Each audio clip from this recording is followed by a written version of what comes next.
Новинарката од Хонг Конг, Ширли Леунг, се сеќава на денот кога хонконгскиот весник Apple Daily беше принуден да се затвори во 2021 година. Затворањето на Apple Daily за мене и за моите колеги беше многу травматично. Леунг беше репортерка во Apple Daily. По затворањето на весникот, таа кратко работеше како фриленсерка во Хонг Конг. Во 2023 година, таа се пресели во Тајван за да основа нов медиум, наречен Фотон Медија, кој обезбедува нецензурирани вести од Хонг Конг. Можам да видам дека е многу важно за луѓето или читателите од Хонг Конг да знаат што се случува надвор од Хонг Конг и да им се обезбедат различни перспективи. Во 2019 година, жителите на Хонг Конг излегоа на улиците. Тие протестираа против предложените промени во политиката, што ќе им овозможи на луѓето во Хонг Конг да бидат екстрадирани во Кина. Владата на Хонг Конг го воведе законот за национална безбедност следната година за да го поништи несогласувањето.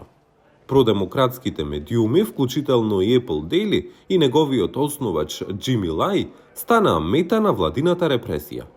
И покрај зголемениот притисок врз новинарската заедница, главниот извршен директор на Хонг Конг, Џон Ли, во април рече дека медиумите можат да поставуваат прашања, но треба да избегнуваат провоцирање конфликти. За мене тоа е смрт на слободата на печатот. На повеќе од 9 километри во Англија, Бенсон Вонг исто така се обидува да ја одржи слободата на печатот во Хонг Конг.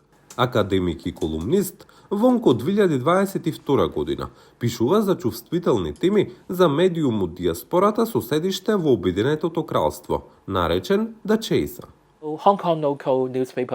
Локалните весници во Хонг Конг имаат оградувања кои велат дека нема да предизвикаме омраза и ќе се придржуваме до законот на Хонг Конг.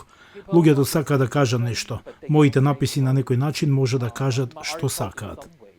И Вонг и Леунг велат дека останувањето финансиски одржливи е голем предизвик за медиумите од диаспората, бидејќи тие се борат да одржат простор за алтернативни гласови.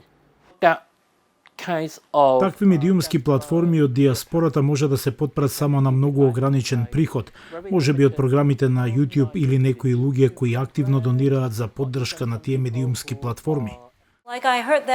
Слушнав дека и другите медиуми од диаспората на различни места намалуваат вработени, отпуштаат и кратат буџети.